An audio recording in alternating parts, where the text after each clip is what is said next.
मेरे प्यारे भाइयों और बहनों, आप सबको मेरा हार्दिक प्रणाम। कल हमने देखा गुरु नानक देव जी अपने माता पिता से विदा लेकर तलवंडी से निकल पड़ते हैं।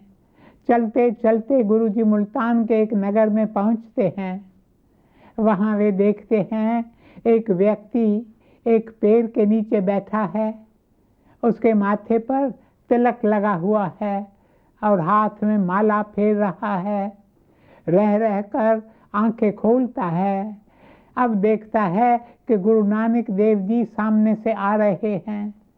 वह गुरु जी को पहचानता नहीं था, पर उसे लगा कोई मोटी आसामी है, कोई बड़ा सेठ मालूम पड़ता है। मन में सोचने लगा, ऐसे लोगों की ताक में मैं रहता हूँ। इसका नाम था सज्जन। अपने आप को शेख सज्जन कहलाता था। एक ओर उसने मस्जिद बनवा रखी थी और दूसरी ओर मंदिर। कोई भी धनवान हिंदू या मुसलमान जो कोई उसके पास आता तो उन्हें यह कहता कि मैं आपका नौकर हूँ, आप लंबी यात्रा करके आए हो, काफ़ी थके हुए होंगे, आप मेरे साथ आइए, मैं आपकी सेवा करना चाहता हूँ। अगर वे हिंदू होते थे तो उन्हें मंदिर के पास धर्मशाला थी, वहाँ ठहराता था, और अगर वो मुसलमान होते थे तो उन्हें मस्जिद के पास एक जगह थी, वहाँ ठहराता था। दिन भर उनकी खूब सेवा करता, उन्हें स्वादिष्ट भोजन खिलाता था, और रात में जब वे सो जाते थे तब तलवार से उनको मार डालता था। पास में ही एक कुआं था, उस कुएं में उनकी लाश डाल देता था। इस तरह न जाने कितने मुसाफिरों का उसने खून किया था। एक खूनी होते हुए भी स्वयं को सज्जन कहलाता था। सज्जन ने जब गुरु नानक देव जी को देखा, उनके तेजस्वी मुख की ओर देखकर उसे लगा यह तो कोई सेठिया मालूम पड़ता है।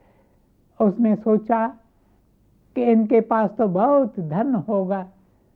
वह गुरु जी को धर्मशाला में लेकर आता है और उनकी खूब सेवा करता है। रात को गुरु जी से कहता है कि अब आप विश्राम करें, मेरे सेवाधारी आपके पांव सहलाएंगे। गुरु जी तो रात को जागकर परमात्मा की बंदगी करते थे। प्रभु के आशिक तो इंतजार में रहते हैं कि कब रात होगी और वे एकांत में बैठकर प्रभु की उपासना करेंगे।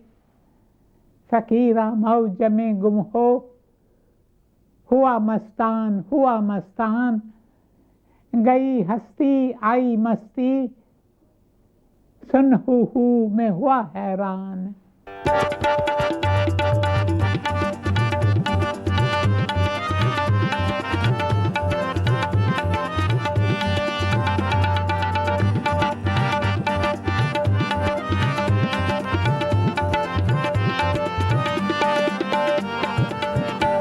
फकीरा मौज में गुम हो, फकीरा मौज में गुम हो, हुआ मस्तान, फकीरा मौज में गुम हो, फकीरा मौज में गुम हो, हुआ मस्तान,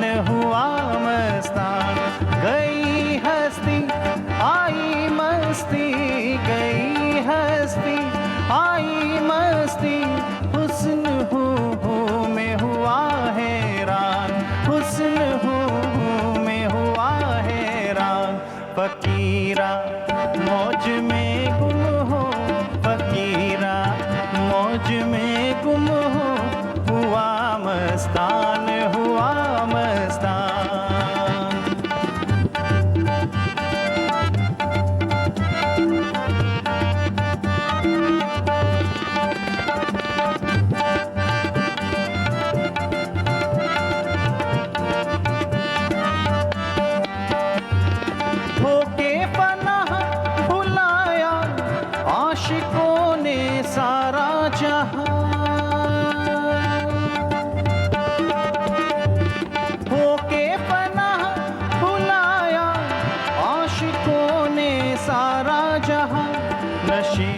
एक नूर में होके, नशे एक नूर में होके, वहदत का किया व्यवहार, वहदत का किया व्यवहार। फकीरा मौज में गुम हो, फकीरा मौज में गुम हो, फकीरा मौज में गुम हो। हुआ मस्तान, हुआ मस्तान, हुआ मस्तान, हुआ मस्तान। मेरे प्रियजनों, गुरु नानक देव जी प्रभु की वाणी उच्चारते हैं। शेख सजन सोचता है, पता नहीं ये कौन आए हैं, सोने का तो नाम ही नहीं लेते। पर दिखाने के लिए गुरु जी के चरणों में बैठ जाता है। गुरु जी अपनी वाणी में फरमाते हैं, पीतल का बर्तन बाहर से कितना चमकता हुआ नजर आता है, लेकिन जैसे जैसे उसे मांझते हैं उसमें से कालिख निकलते हैं। जैसे बगुला पक्षी नदी के किनारे ध्यान में मगन होकर ऐसे बैठता है, जैसे महायोगी है, परंतु उसका पूरा ध्यान मछलियों में होता है। जैसे ही कोई मछली आती है एकदम उसको झपट लेता है। मन तो उसका रहता है मछलियों में, मगर दिखाता ऐसा है जैसे कि कोई योगी है। कुछ इंसान भी इसी तरह हैं, जो बाहरी तौर पर तो दिखाते हैं कि वो बड़े ही नेक इंसान हैं, बहुत ही शरीफ हैं, प्रभु के भक्त गणों की सेवा करते हैं, लेकिन उनके भीतर खोट है। वे पूरा समय इस ताक में रहते कि कोई धनवान आए तो उसकी सारी धन संपत्ति लूट कर हड़प लें। शेख सज्जन जब यह वाणी सुनता है उसे लगता है मानो गुरु जी उनके मन को भांप गए हैं। वे इस वाणी द्वारा इसके करतूतों का वर्णन कर रहे हैं। गुरु जी की वाणी में क्या था? यह वाणी सज्जन के हृदय को छू जाती है, उसकी सोई हुई चेतना जाग उठती है। वह पश्चाताप के आंसू बहाते हुए गुरु जी के चरणों में गिर पड़ता है और उनसे पूछता है, स्वामी क्या मुझ जैसे पापी, मुझ जैसे अपराधी के लिए कोई उम्मीद है या नहीं? तब गुरु नानक देव जी उसे उठाकर करुणामय दृष्टि से उसकी ओर देखते हैं और कहते हैं, प्रिय, एक एक के लिए उम्मीद है। जब तक शरीर में श्वास है, जब तक इस पिंड में प्राण है, तब तक उम्मीद है। तब सज्जन कहता है, गुरुदेव, मैंने कई पाप कर्म किए हैं, न जाने कितने बेगुनाह लोगों का खून करके उनकी लाश कुएं में फेंक दी है। आप बताइए, अल्लाह की रहमत मुझ पर कैसे हो सकती है? गुरु जी कहते हैं, गुनाहों से मुक्त होने के लिए, अल्लाह की रहमत पाने के लिए केवल दो बातें करनी होगी। पहली बात, हम अपने अपराध, अपने पाप कबूल करें। We must confess our crimes, we must confess our sins. और दूसरी बात, प्रायश्चित करें। शेख सज्जन गुरु जी से कहता है, मैं अपने सारे पाप स्वीकार करने के लिए तैयार हूँ।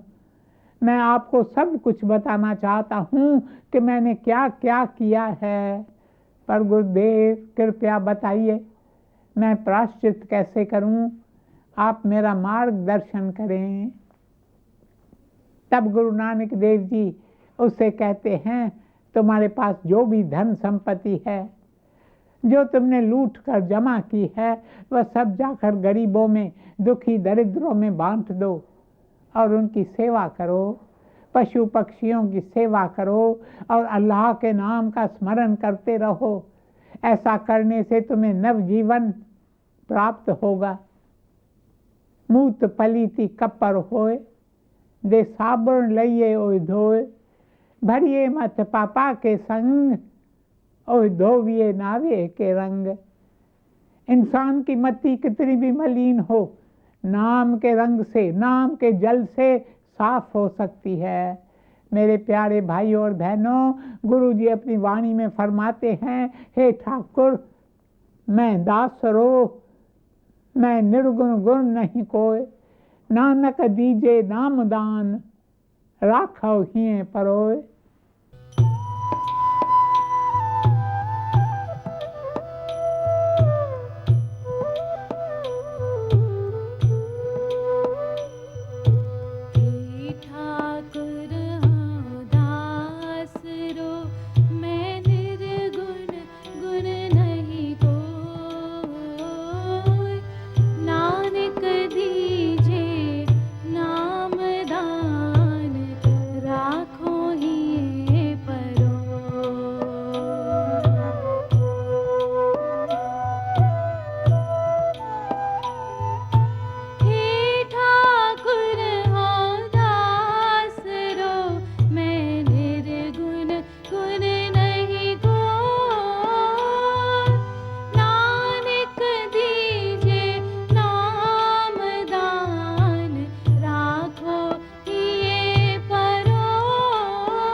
मेरे प्यारे भाइयों और बहनों, काम काज करना ज़रूरी है।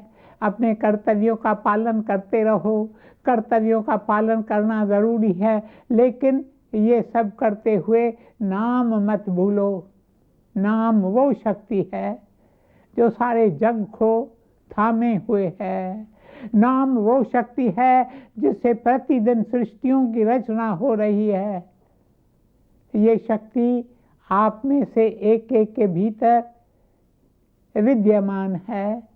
यही जीवन की सबसे विचित्र बात है कि शक्ति सारी सृष्टि चला रही है। जिस शक्ति से सृष्टियों की रचना हो रही है वो हमारे भीतर विद्यमान है, लेकिन हमें उसका बिल्कुल भान नहीं है।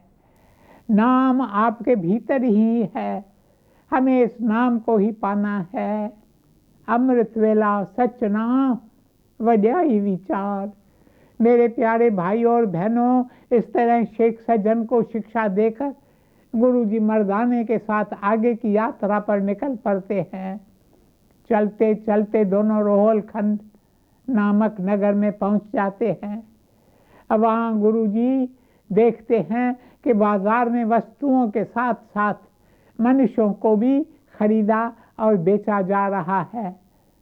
आपको यह बात सुनकर आश्चर्य होगा, किंतु भविष्य में आने वाली पीढ़ी को भी हमारी करनी पर आश्चर्य होगा, क्योंकि आज हमारे बाजारों में पशुओं को मारकर उनका मांस खरीदा और बेचा जाता है। आज लोग इसे अपराध नहीं मानते, किंतु भविष्य में जब लोगों की बुद्धि निर्मल होगी तब वे पशुओं की हत्या को एक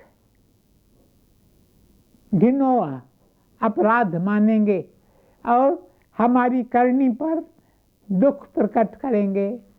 वे कहेंगे, अरे ये पशु जिन्हें अपना जीवन इतना ही प्यारा है जितना कि मनुष्य को, पहले लोग इनकी हत्या करके उनका मांस खाते थे। हाँ, तो रोहलखंड में गुरु जी देखते हैं कि आदमियों को ज़बरदस्ती पकड़कर उन्हें बेचा जा रहा हुआ। तब गुरु जी मर्दाना से कहते हैं, मैं कुछ दिन यहीं रुकूंगा, लेकिन तुम यहाँ से चले जाओ। उचित समय आने पर मैं तुम्हें अपने आप बुलवा लूँगा। यह सुनकर मर्दाना उनके चरणों में शीश झुकाकर दूसरे नगर में चला जाता है। गुरुजी ने देखा कि जब यात्री रोहलखंड से गुजरते हैं तो नगर के लोग उन्हें जबरदस्ती पकड़कर उनसे उनका धन छीनकर अपने पास गुलाम बनाकर रखते हैं। यह देखकर गुरुजी को बहुत दुख होता है। तब गुरुजी एक पेड़ के नीचे जाकर बैठ जाते हैं और परमात्मा से कहते हैं, हे भगवान, आपकी दुनिया में ये सब क्या हो रहा है? तुम यह सब कैसे देख सकते हो?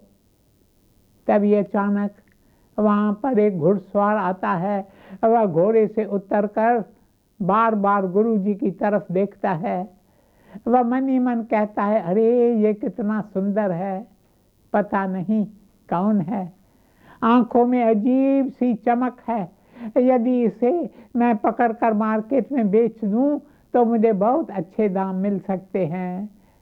वह गुरुजी को पकड़कर बाजार ले जाता है और उन्हें नगर के मुखिया को बेच देता है। मुखिया बदले में उस घुड़सवार को 2 अरबी घोड़े देता है। मुखिया गुरुजी को अपने घर ले आता है। मुखिया मन ही मन बहुत खुश था। वह नहीं जानता था कि गुरुजी कौन है। वह तो मन ही मन सोच रहा था, मुझे तगड़ा आदमी मिल गया है जो मेरा खूब काम करेगा। वह गुरुजी से कहता है, कल सुबह मुझे पानी की ज़रूरत होगी, इसलिए तुम अभी इससे समय जाकर पानी भर कर ले आओ। शाम का समय था। गुरुजी पानी भरने जाते हैं। उन दिनों लोग कुओं और झरनों से पानी भरा करते थे। अब गुरुजी जिस किसी कुएं या झरने पर जाते तो क्या देखते कि कुआं और झरना सूख गया है। वे लौटकर मुखिया के घर आते हैं और कहते हैं, मालिक, मुझे खेद है कि मैं आपके लिए पानी भर कर नहीं ला सका, क्योंकि सब कुएं सूखे हुए हैं और सारे झरने भी सूख गए हैं। इस पर मुखिया कहता है, जाओ, दूर दूर एक तालाब है, वहाँ से जाकर पानी भर लाओ। इस बीच सारे नगर में आग की तरह यह बात फैल जाती है कि नगर के सारे कुएं, सारे झरने, सारे तालाब सूख गए हैं। लोग कहते हैं, अब हमें पानी कहाँ से मिलेगा? कुछ लोग आपस में कहते हैं, लगता है हमारे मुखिया ने किसी संत या महापुरुष को कष्ट दिया है। लोग बेचारे हैरान परेशान थे। उधर गुरुजी दोबारा खाली हाथ लौट आते हैं और कहते हैं, मालिक, सारे तालाब भी सूखे हुए हैं, मुझे कहीं से भी पानी नहीं मिला। ऐसा कहकर गुरुजी जमीन पर बैठ जाते हैं। मुखिया बार बार उनकी ओर निहार रहा था। वास्तव में मुखिया सूफी संतों के परंपरा का था। लोग उसे पीर मानते थे, किंतु उनके जीवन में सूफियों जैसी कोई बात नहीं थी। परंतु उसे सूफी संतों की एक शिक्षा भली भांति याद थी। वो ये कि सच्चे संत औलिया जो खुदा को प्रिय होते हैं, कभी भूल कर भी उन्हें सताना मत या उनकी शिक्षा का उल्लंघन मत करना। मुखिया गुरुजी की आंखों की ओर देखकर स्वयं से कहता है, इसकी आंखों में मुझे तो खुदा का नूर नजर आता है, नूर खुदा का नानक शाह। वह कहता है, सारे कुएं, सारे झरने, सारे तालाब सूख गए हैं। शायद मैं ही इन सब का कारण हूँ। मुझे यह आदमी कोई औलिया लगता है। इसे मैंने अपना गुलाम बना कर रखा है, इसलिए हमें पानी नहीं मिल रहा है। वह तुरंत उठकर गुरुजी के आगे शीश झुकाकर कहता है, आप तो कोई औलिया है, मैंने आपको अपना गुलाम समझा, इसलिए मुझे क्षमा करें। और अब बताइए कि मैं अपने लिए और नगरवासियों के लिए पानी कहाँ से लाऊं? इस पर गुरु नानक देव जी कहते हैं, मुखिया जी, अभी भी सब ठीक हो सकता है। उसके लिए आपको केवल एक पर्दा हटाना है। तब मुखिया कहता है, पर्दा हटाना है? कौन सा पर्दा हटाना है? गुरु जी कहते हैं, ये है पाप का पर्दा। आपने कितने सारे पाप किए हैं। आपने यहाँ से गुजरते हुए कई मुसाफिरों को लूट कर उनकी हत्या की है।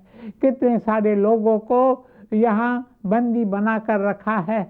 आप इस नगर के सरदार हैं और एक सरदार का कर्तव्य है कि वह अपने नगरवासियों की सेवा करे, पर आप तो पता नहीं कैसे कैसे काम कर रहे हैं। गुरु जी के ये शब्द मुखिया के दिल में उतर जाते हैं। अब वह फिर से कहता है, कृपया आप मुझे क्षमा कर दें।